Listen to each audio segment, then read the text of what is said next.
Bienvenidos a Protagonistas, hoy desde el municipio de Marinilla, desde la Corporación Rural para la Educación, Coredi, con su fundador, el padre Francisco Ocampo.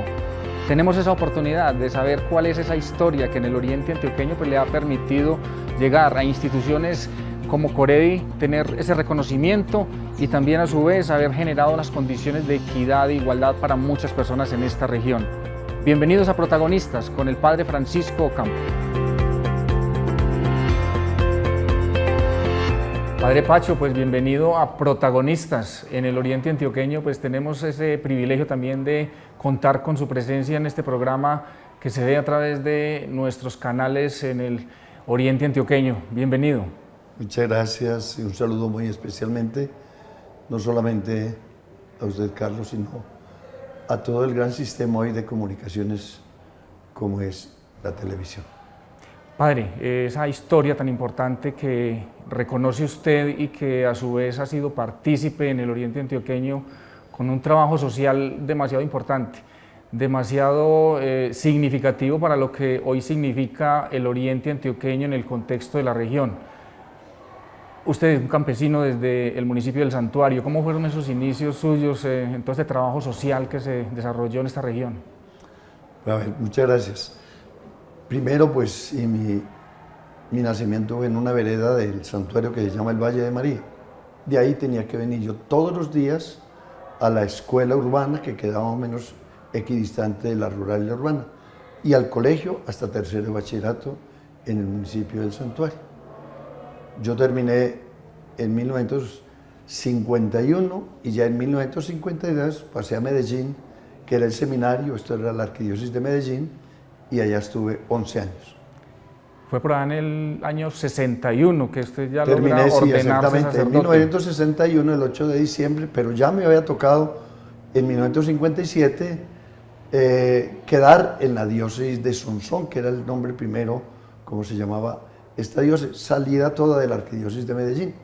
Entonces, mi ordenación fue en la vieja catedral de Sonsón, la de piedra, la bonita, y ese fue el 8 de diciembre, y el 20 de diciembre fue el primer temblor que la resquebrajó. Y el 26 de julio del año ya 62 acabó con esa iglesia que se derrumbó, que hay una iglesia también bonita reemplazando esa vieja catedral. El municipio de Sonsón también muy representativo a nivel de la región en el tema de los apostolados. Claro, Sonsón, pues desde que la eligieron diócesis tenía ya unos pinos muy bonitos, no solamente en la historia que lo tiene, que fue sede de departamento, sino también en la parte religiosa. Muchos obispos en ese momento, habían casi 6 vinculados a Sonsón, y la dirección espiritual del Sonsón era un eje muy clave aquí en todo el oriente antioqueño. Bueno, y muy rápido le encargaron a usted parroquias, el municipio del Peñol, y bueno, no sé, usted tuvo también otro encargo antes. Sí, gracias, Galo. No, mi primera sorpresa fue que quedé en lo que hoy le decimos el eje del oriente antioqueño, que es aquí el centro. Fue Marinilla, con el padre Francisco Hernández, un hombre altamente emprendedor. Este año del 2018 estaría, si estuviera vivo, cumpliendo el 20 de agosto, 100 años. Él fue el motivador de todas las cosas que tiene prácticamente hoy Marinilla, su normal, el seminario, las acciones comunales, las vías, las escuelas. Era un hombre de muchísimo emprendimiento también, y me tocó estar con él un año. Bueno, ¿cuál fue ese momento para el padre Pacho en que empieza a trabajar muy fuerte con las comunidades? Lógicamente el tema de tener allí la parroquia, pero también el trabajo del día a día, pues le fue entrando a usted, digamos, la oportunidad de conocer todo lo que es esas inquietudes de las comunidades, sobre todo en el sector rural, a nivel de esta región. A ver, cuando estuve en Marinilla, luego Guarne, Abejorral, y luego llegué al Peñol en el año 64, pues mi vinculación fundamental eran las cooperativas. Yo inicié una cooperativa aquí, después hicimos otra más importante, estuve en la de Guarne también, en la agrocabullera, que todavía existe, lo mismo Abejorral, y lo mismo en el Peñol, que también se liquidó aquella cooperativa. Entonces mi primer contacto, digamos así, como con comunidades, se refería a las cooperativas. Fuera de un trabajo muy bonito que tuvo Colombia por muchos tiempos, estaríamos ya de más de 70 años, que era a través de la radio. Aprender a leer y escribir con Radio Sutatensa, Acción Cultural Popular. Hace unos días, en estos días, nos encontramos un grupo de más de 80 personas, de todos los líderes de esa época, dando honor a un esquema muy bonito que lo tuvo Colombia, que se perdió por ahí en los años 90, pero sigue siendo todavía válido con todas las tecnologías de hoy, el manejo del aprendizaje virtual con apoyo radial. Y a través de la radio, Radio Sutatensa, Sí, señor, en su Radio momento pues, Sutatensa. significó la oportunidad para muchas personas en el sector rural especialmente, que lograron formarse a través de las ondas radiales, Claro. con las cartillas en las casas. Las tengo, en las fincas. auténticas cartillas, y después le hicieron una imprenta, imprimían los libros, un libro por un huevo. Esa era la consigna. Tengo casi toda la colección. Esa sí que es una reliquia, padre. Sí, señor. Bueno, y en el Peñol, cuénteme el tema del Peñol, porque A ver, en la historia reciente, diríamos, hoy estamos cumpliendo ya este año 40 años de lo que significó el traslado de La la nueva cabecera cabecera, sí, municipal del Peñol al sitio donde hoy se encuentra. Estas generaciones de hoy conocen la represa y conocen lo que está sucediendo en el Peñol y Guatapé, sitio turístico ya que ha perdido un poco su vocación también sobre el tema que pues, defendían los campesinos. ¿Qué es eso que empezó a suceder por allá en esa época, cuando se decidió que se debía trasladar la cabecera municipal? A ver, al oriente antioqueño, lo mienta un poquitico, hubo a partir de 1960 hasta el 63 un grupo llamado Codesarrollo e Icoplan, que hicieron lo que sería el desarrollo social del oriente antioqueño. Un trabajo multiprofesional de más de 3 años, lo publicaron en el año 63, y en ese definieron cosas bien importantes que se venían, no solamente que Medellín necesitaba descentralizar su industria, sino tener unas fuentes de energía bien importantes, y entonces una de ellas era trasladar lo que estaba allá en el norte, el aprovechamiento del agua, y entonces definieron unas cuencas bien grandes, como era hacer un embalse de 67 kilómetros cuadrados, de 1.240 millones de metros cúbicos. Es un mar interior. Y cambiaría la dinámica. Cambiaría completamente completa. la dimensión del oriente y de mucha región del país. A la vez que también se estaban dando temas como el aeropuerto José María Córdoba, como la autopista Medellín-Bogotá, Sí, señor. que generó pues, unas condiciones en la dinámica de desarrollo bastante complejas, con todo y lo que estaba sucediendo a nivel social también allí en el municipio del Peñol y sus alrededores. A principios del año 1960 le avisaron al Peñol que iba a ser inundado. Hubo una protesta muy grande porque nadie creía ver subir el agua de para arriba, pues eso, que cuando iban a represar un caudal tan grande como significaba, porque a partir del Peñol ya se llama el río Nare. Y nadie creía. Aprovecharon los medios que se estaban en ese momento. Enoch Roldán era un innovador de todas las cámaras, hizo una película, está en este momento en la Casa de la Cultura. Ahora el director de la Casa de la Cultura logró conseguirse una copia, la tiene en este momento, más de 2 horas. Quedó el registro de Sí, esto. quedó registro.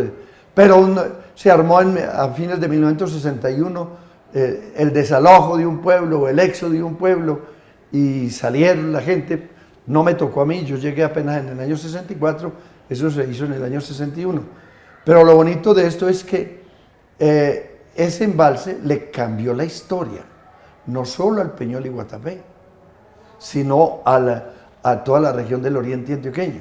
Y yo marco como un hito grande, bien importante, no solamente el día del traslado, sino el 12 de abril de 1969, después de muchas intervenciones, incluso manifestaciones, paros que se tenían, se logró formular un acuerdo que decimos el contrato maestro para el Peñol y la región de Peñol y Guatapé sobre las políticas que tenía que manejar empresas públicas. Entre esas, una de las políticas era hacer 14 programas de desarrollo, uno de ellos el turístico, pero en ese se incluía una cosa que muchas veces ni la región, ni Guatapé, ni el Peñol, a veces lo apreciamos más desde afuera, que el uso del embalse es usos abiertos, cláusula 84, dice usted, con las normas que tiene hoy la navegación, usted puede ir a cualquier lugar del Peñol a pescar o a utilizar su lancha como quiera.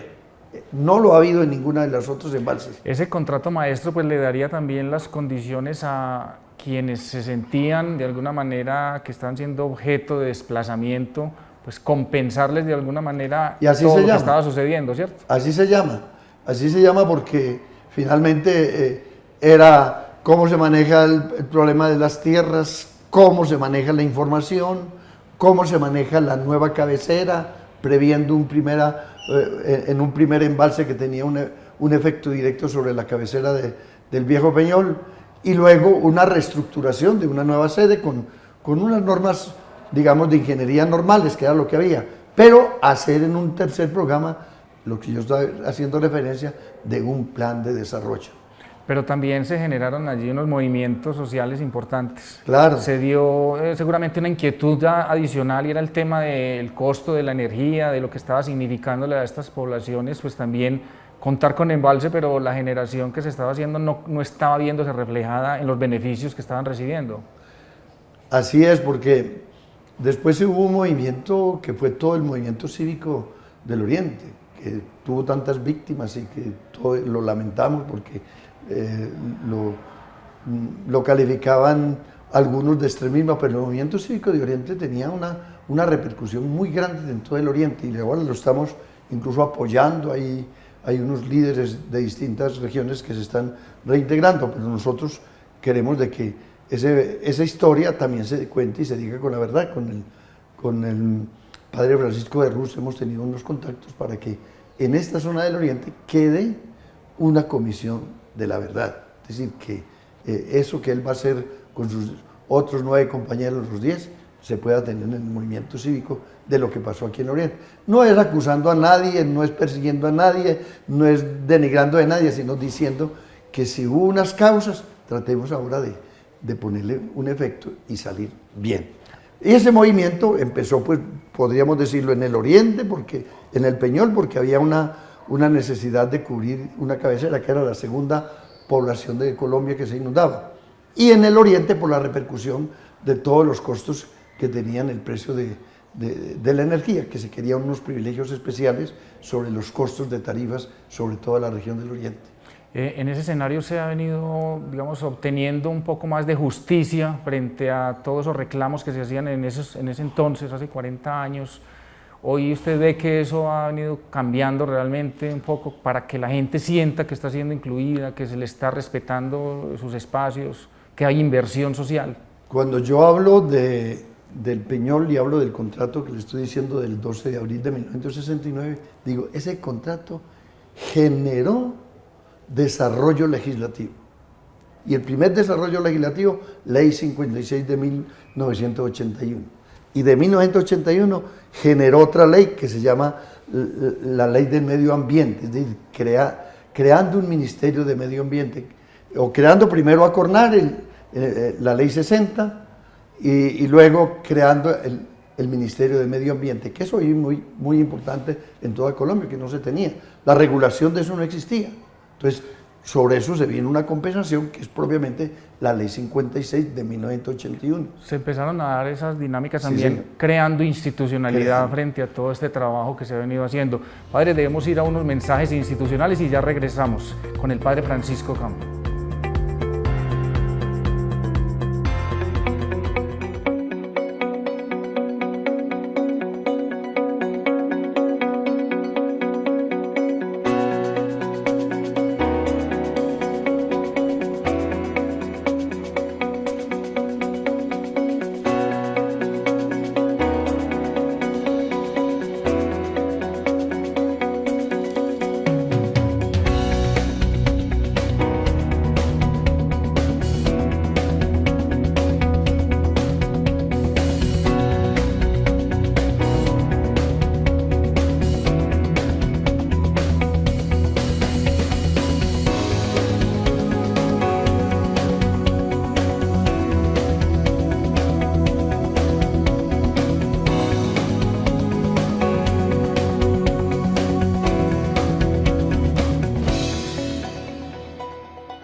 robo de cereal es un delito castigado penalmente. Además, hacerlo de manera artesanal perjudica el servicio de tu vecino o sector.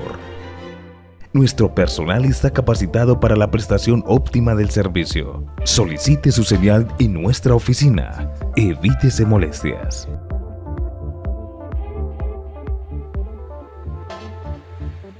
Aunque somos diferentes, en algo somos iguales. Todos tenemos derechos. La educación es un derecho. Podemos exigirlos, debemos respetarlo. Defensoría del Pueblo, derechos humanos para vivir en paz.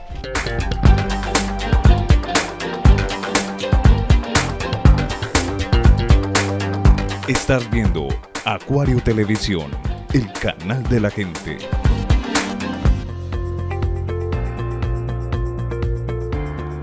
Continuamos en Protagonistas con el Padre Pacho. Es una historia fantástica esa que usted nos detalla. Estas nuevas generaciones hoy tal vez no conocen muchos asuntos de lo que sucedió 40 años atrás y que significan mucho las condiciones que tienen hoy para estudiar, para trabajar, para desplazarse en esta región. Ese es un mensaje importante que hay que darle a estas comunidades de ahora. Claro, sobre todo porque uno no puede ser regionalista simplemente. Yo creo que una de las cosas más bonitas que puede tener cualquier ser humano es ese respeto y cuidado por la persona humana, por el hombre, e incluso por el que está en su territorio. Pero afortunadamente en el oriente antioqueño se ha hecho como un énfasis tan importante en que el territorio está rico. Se consideraba esta región, cuando yo estaba en el seminario, pues la más pobre, unos pobres campesinos, unos pueblitos chiquitos que no tenían nada que ver como aportarle al país. A mí me parece que una de las cosas importantes que se está también despertando es que esta región, tanto en sus cabeceras, pero fundamentalmente por su gente, por su capital humana, le están aportando a la región, desde luego Antioquia, incluso en la economía, porque no es una región que podría decir que está la protagonista en la economía, pero ya lo es, y sobre todo en la parte humana, el hombre, la persona humana. Cuando yo oigo esto, yo siempre me alimenté muchísimo y gracias a Dios que pude estar en el seminario y poder, digamos, tener esa coyuntura importante que me tocó vivir. Soy fruto, podría decir así, en mis últimos años de seminario del Concilio Vaticano II, que fue la revolución más grande de la Iglesia. Pero inmediatamente el Concilio Vaticano II se terminó en el año 65, entregó un documento grandísimo que se llama Desarrollo de los Pueblos, Populorum Progresso, en el año 67. Y al año siguiente, en el año 68, en 1968, estar en Colombia por primera vez representando a América Latina el Papa. ¿Y qué vino a decir? El desarrollo es el nuevo nombre de la paz. Incluso con una palabra que muchos decíamos de pronto extrañado, que la violencia trae más violencia. Decíamos, porque se pensaba de que el desarrollo se trae a través de las armas. No, el desarrollo se trae a partir de la persona humana. Usted hacía también un llamado al tema del cuidado del agua, el recurso hídrico que en esta región es tan importante a propósito de los embalses y también de lo que ha dicho el Papa Francisco, del cuidado del medio ambiente. Vea, la región del Oriente, digamos, está en el centro de tres grandes ríos importantes. El que nace en toda la parte alta, pues, de Pantanillo, de La Ceja, El Retiro, Río Negro, que recoge todas estas aguas de esta zona del altiplano, pero sigue recogiendo otras aguas donde está el primer plano del embalse Peñol Guatapé y va a recoger las aguas del Samaná del norte, que hay Samaná del sur, que también ya es límite con Caldas, y en ese hay otros desarrollos hidroeléctricos, son zonas más boscosas, se llama incluso así la zona de bosques, y todo lo que es la parte del río Nus. Esos tres ríos forman el río Naro. Por eso se estableció la ruta más importante que tuvo Colombia la ruta comercial más importante de Colombia, entrando por el río Magdalena y empezando por Islitas, llegando hasta Medellín y a las minas de Remedios y Segovia. Esa ruta es el camino de Islitas, que fue toda esta región del oriente la que propició, inclusive por esa zona entraron las maquinarias para poder tener en esa zona. Pero la riqueza de esta época que se está viendo se llama el agua, el recurso hídrico. Cuando se dice que para el 1960 los técnicos de Icoplan y de Ecodesarrollo miraban que podría haber un gran embalse, diseñaron después de varias propuestas donde podía ser un gran embalse que se inundara el Peñol. Pero incluso lo dijeron que no era necesario tener una nueva cabecera, que fue la primera lucha que tenía que tener. Pero el recurso hídrico de esta región es lo más importante que dio el desarrollo a muchas regiones del país. Primero el norte para Antioquia, con las represas de Río Grande y Carolina, y el Salto, y luego las otras regiones, el Guavio, en Boyacá, pero no hay ningún desarrollo hidroeléctrico debajo de túneles sobre una roca granítica fuerte como la del oriente antioqueño. No hay, y no la habrá. No la habrá, porque esa es una formación de más de 4.000 millones de años. Sí, en definitiva es el agua lo que genera el agua condiciones sobre una roca de habitabilidad y desarrollo, que no se permeabiliza, como, sí, señor. como usted lo dice. Padre, pero hablemos de la Corporación para el Desarrollo Rural, Coredi. Cuénteme, a ver, desde el Peñol, ¿qué fue lo que empezó a darse allí para que se convirtiera Coredi en una de las instituciones que en la región, en el departamento de Antioquia, pues le ha generado condiciones a esas personas, sobre todo en el sector rural, para formarse, para educarse, para ser profesionales? ¿Cómo es que ha sucedido toda esta historia de Coredi? A ver, lo primero, yo creo que lo alcanzamos a despertar desde muchos lugares, sobre todo, decía ahora, el movimiento cooperativo, en las asociaciones comunales, el interés por el campo, la gente del campo. Y decíamos un poquito en estos días también de lo que significó Acción Cultural Popular. Coredi nace, lo puedo decir así, sin que estratégicamente uno lo buscara, de uno de los 14 programas de desarrollo del Peñol. Eran 7 de infraestructura y 7 de desarrollo social. Uno de los desarrollos social era la educación y uno específico de la educación era la educación rural. Yo empecé con esto citando muchachos del campo con unos recursos que alcanzamos a hacer a través de la diócesis de la parroquia, del campo, simplemente a estar acompañado con el SENA, promoviendo cosas de industrias menores, que era como se llamaba todo el programa del SENA. Pero cuando los muchachos empezaron a entender, yo no tengo validado la primaria, ¿qué tengo que hacer? Hagamos esto, lo validamos. Cuando dijeron, no, es que yo no he podido siquiera estar en bachillerato, no tengo nada de bachillerato. Entonces montemos una forma de validar la primaria. Y aparece en el Valle del Cauca, que nos hicimos socios de una fundación de la aplicación de las ciencias, para decir que la dio la ministra de Educación de entonces, Doris Eder de Zambrano, una licencia para que en un sitio cualquiera del país, un rector pudiera abrir en cualquier vereda del país un bachillerato rural. Y ahí empezamos nosotros a decir, vamos a tener necesidad de hacer una institución educativa con todas las reglas, acabamos de cumplir 25 años, y que pueda hacer una institución educativa con toda su fórmula y poder decirle, en vez de traer a los muchachos del campo a la cabecera, vamos a la vereda. Entonces, formar primero un tutor. ¿Qué es un tutor? Uno que tiene la capacidad de manejar todas las áreas de sexto a 11. Los preparamos, pasa por unos cursos, a pesar de que pase por su licenciatura, le entregamos todavía su preparación. Entonces era ir al campo, ya el tutor, pero no lo necesitamos que trabajara todos los días.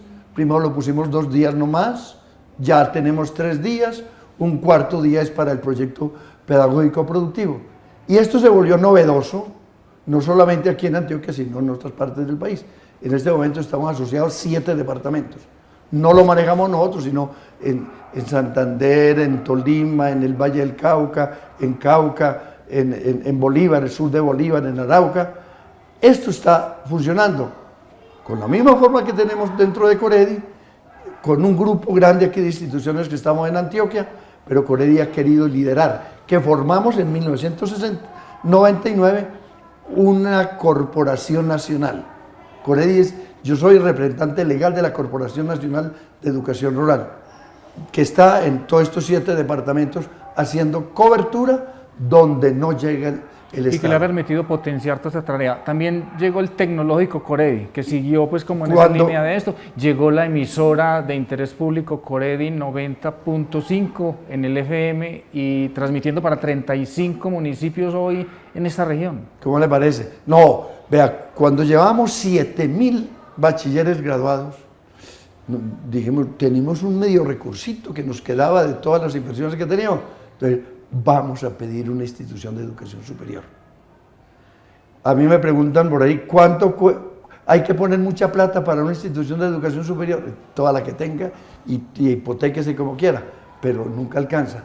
Pero a nosotros, direccionado a la parte rural, el gobierno no nos ve. A pesar de que teníamos como cierta entrada fácil. Yo digo, ¿cuánto cuesta? Y diga, cuesta 5 años, 3 meses, 7 días. Eso gastamos para tener una institución de educación superior. ¿En cuántos municipios llevando la educación a través Con de el tecnológico estamos convenios? en 93 municipios de Antioquia. En otros lugares, porque nos ha visto una propuesta interesante, porque decimos, ¿qué es esto? Presencialidad concentrada. Aquí vienen de Urabá, vienen del norte, de Ituango, se quedan una semana, se vuelven un mes para la casa, vuelven aquí, pero es presencial, no es a distancia. Ya los métodos de la tecnología no han permitido. Y es un modelo muy exitoso el que ha desarrollado Coredi en este tiempo y que le ha permitido, como decíamos, pues a muchas generaciones formarse allí mismo en el sector rural y permitiendo que validen muchas de las experiencias que han tenido también en el campo. Padre, como tenemos que ir cerrando ya, entonces quisiera que le diéramos un mensaje a todas estas personas que desde municipios tan alejados en esta región pues han querido darle a ustedes su respaldo en un asunto que es de lo más común, y es que las personas se van y las instituciones quedan, pero usted no se va, usted sigue en Coredi. ¿Y cómo es, digamos, hoy las condiciones que tiene para seguir haciendo esa tarea que ha venido desarrollando y de la cual usted fue gestor y fundador? Pues primero, los años no se ocultan, entonces uno va pasando en años, y yo sí agradecerle muchísimo. Tomando así datos, le digo, agradecerle a las instituciones, parroquias, municipios, el mismo departamento, que esto está validado con resolución propia. El ministerio en estos días ya nos tiene también la aprobación de que este bachillerato le pueda aplicar en cualquier región del país. Pero agradecerle a más de 200.000 que han pasado matriculándose en Coredi, a más de 17.000 bachilleres que han pasado por aquí. Agradecerle muy especialmente a todos los que están en educación superior, porque han ido a las universidades validando todo, tenemos un poquito más de 1.000, pero es que apenas nacimos como institución de educación en el 2007, somos todavía muy jóvenes para poder cimentar, pero decirles también que han pasado por todas las universidades, en todas las carreras, y gente que vuelve al campo. Tengo casos como estos de que en las pruebas especiales que hace el Estado para pasar a ser maestro oficial, van, ganan con los mejores puntajes y se vuelven a trabajar otra vez con nosotros. Y tenemos Padre Pacho para rato. Pues por lo menos me siento por lo menos por ahora aliviado y sigo en Coredi ocupando otro rol. Agradezco mucho a las personas que han pensado que me tendría que ir, no, la Junta, la Asamblea, ha habido un respaldo muy completo. Nosotros formamos un grupo de entidades de apoyo, de instituciones, incluso de empresas y de los mismos equipos fundador, a la cabeza de la diócesis, a quien le agradezco muchísimo este mismo tipo de trabajo. Y nuevamente pues al canal, yo Yo no soy como muy frecuente en estos canales, pero muchísimas gracias porque... Pues el agradecimiento es para usted, Padre Pacho, Padre Francisco Ocampo Aristizábal, que pues, nos ha dado una gran lección también de liderazgo y de acompañamiento en estas organizaciones e instituciones en el oriente antioqueño. Pues le agradezco mucho nuevamente y bueno, nos vemos la próxima semana en otro programa de Protagonistas.